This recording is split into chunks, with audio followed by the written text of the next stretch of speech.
Alloh taoloni bir bandadan yuz o'girganligini alomati shuki, o'sha bandani Alloh keraksiz ishga mashg'ul qilib qo'yadi degan.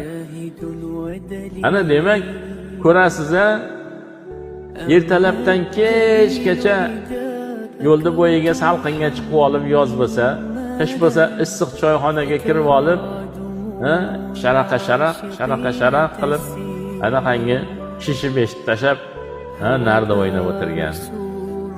Uni na dunyosiga foydasi bor, na oxiratiga foydasi bor. Yo'inki, haligi birov-birovga pagon qilaman deb, kartani o'ynab, mana sizni men 7 ni pagon qildim, nechini pagon qildim deb alaylarda xursand bo'lganini ko'rsangiz hayron qolasiz.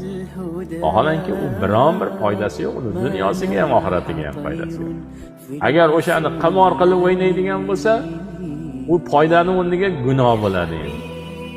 Mana shunaqangi ishlardan demak o'zimizni tiyishligimiz kerak bo'ladi ekan.